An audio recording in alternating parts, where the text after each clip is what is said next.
Beberapa tahun yang lalu, seorang pemuda bernama Brian baru saja masuk ke sebuah perguruan tinggi. Dia tidak memiliki cukup uang untuk tinggal dalam asrama kampus, jadi dia menyewa sebuah apartemen untuk dirinya sendiri di kota itu. Setelah tinggal di sana dalam beberapa hari sendiri, dia menyadari ada beberapa hal yang aneh sering terjadi. Ketika dia baru saja pulang dari kampus, tirai kamarnya selalu tertutup, padahal dengan jelas dia mengingatnya meninggalkan tirai itu dalam keadaan terbuka pada pagi harinya. Di kesempatan lainnya, beberapa barang-barang miliknya terlihat sudah dipindahkan bahkan hilang, tak pernah ditemukan. Kejadian-kejadian aneh ini mulai menakuti Brian, jadi pemuda tersebut mencoba menceritakan hal ini kepada teman-temannya, Trisha dan Alex. Mereka bertemu di kedai terdekat dan setelah menyeruput kopinya, dia mulai menceritakan semua hal-hal aneh yang disadarinya. Mungkin saya hanya sedang paranoid, kata Brian, tapi saya benar-benar curiga bahwa seseorang telah merangsek masuk ke dalam apartemenku di siang hari, ketika saya masih di kampus dan apa, potong Alex, merubah tirai jendela dan memindahkan barang-barangmu. Siapa yang begitu gila hanya melakukan itu? Ini memang terdengar gila, tapi mungkin saja seseorang sedang mengintaimu, kata Trisha. Itu mungkin saja, dan jika ini benar, saya rasa menghubungi polisi adalah jalan yang terbaik. Apa yang polisi bisa lakukan? Tanya Alex. Mereka tidak akan menghabiskan waktu hanya untuk menjaga apartemenmu. Di samping itu, tidak ada bukti kerusakan pada barang-barang. Tidak ada tanda-tanda seseorang mendobrak masuk. Singkatnya, kau tidak memiliki bukti. Jadi apa yang bisa kulakukan? Tanya Brian. Saya tak tahu harus berbuat apa. Saya tahu apa yang bisa menenangkan pikiranmu, usul Trisha. Mudah saja, taruh sebuah kamera video di kamarmu, dan tetap nyalakan ketika kau keluar ke kampus. Jika benar kau memiliki penguntit, kau bisa menunjukkan rekamannya nanti ke polisi sebagai bukti. Kau tahu, itu adalah sebuah ide bagus, kata Brian, dan jika kau benar-benar hanya paranoid atau gila, kau bisa menunjukkannya kepada psikiater, ledek Alex. Malam itu, Brian meminjam kamera video Trisha dan membawanya ke rumah. Pada subuh-subuh sekali esok paginya, dia menyembunyikan kamera itu di bawah beberapa laci mejanya. Sebelum dia pergi ke kampus, dia menekan tombol rekam dan meninggalkannya tetap menyala. Sepanjang hari itu, ketika dia duduk dalam bangku kuliah, pemuda ini sudah melupakan tentang kamera video itu, tapi akhirnya dia mengingatnya ketika sudah sampai di rumah dan masuk ke kamarnya. Mengambil kamera itu dari tempat persembunyiannya, dia menekan tombol berhenti, lalu mengambil ponselnya dan menghubungi temannya. Hei, Trisha, katanya, saya baru saja pulang, saya akan menonton videonya. Keren, kata Trisha, jangan tutup teleponnya, beritahu saya jika kau melihat sesuatu. Dia menekan tombol play-nya dan menonton rekaman video itu dari layar kecilnya. Dia melihat dirinya berjalan meninggalkan kamarnya untuk ke kampus pada pagi hari dan menutup pintunya. Lalu, tidak ada apa-apa yang terjadi. Dia menekan tombol untuk mempercepat dan menyaksikan seluruh rekaman itu. Ruangan itu benar-benar kosong. Masih tidak ada apa-apa, katanya. Saya sudah bosan menunggu, timpal Trisha. Tapi, acara televisi sedang buruk jadi tidak ada yang bisa kutonton. Ya Tuhan, jerit Brian memencet tombol play secara bersamaan. Apa, ada apa? Tanya Trisha bersemangat. Pintunya terbuka, kata Brian. Itu seorang wanita. Apa yang dilakukannya? Tanya Trisha. Hanya berdiri di sana, menutup pintu, dan berjalan ke sana kemari. OMG, aneh sekali. Bagaimana rupa wanita itu?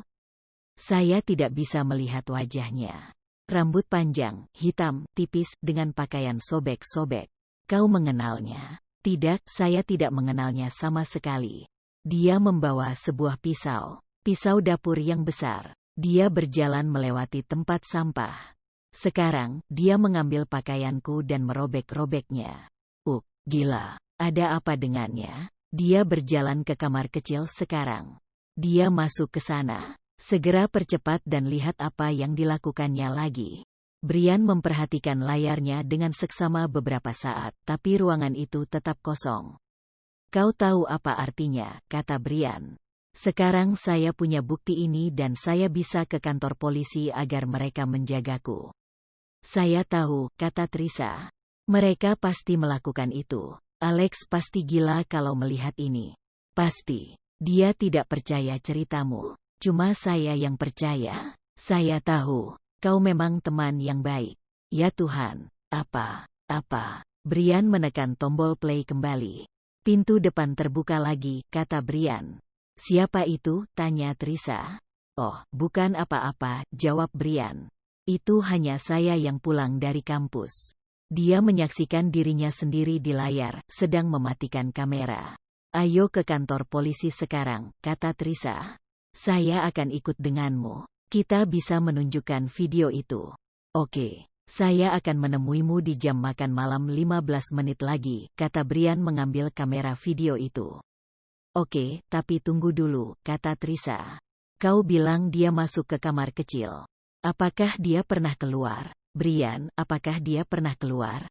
Bulu kuduk Brian tiba-tiba berdiri. Di belakangnya, dia mendengar pintu kamar mandinya menyeret terbuka. Brian, keluar dari sana, teriak Trisa di telepon, tapi sudah terlambat. Teleponnya mati, dan ketika dia mencoba menghubunginya kembali, tidak ada jawaban. Petang itu, polisi menemukan tubuh tak bernyawa mahasiswa 18 tahun itu terbaring di atas genangan darahnya sendiri, tertikam sebanyak 21 kali. Kamera video masih tergenggam erat di tangan kaku dan dinginnya. Ketika polisi memeriksa kamera itu, kartu memorinya sudah hilang. Tidak ada satupun jejak wanita itu pernah ditemukan. Sekarang, mungkin saja dia bersembunyi di kamar mandimu.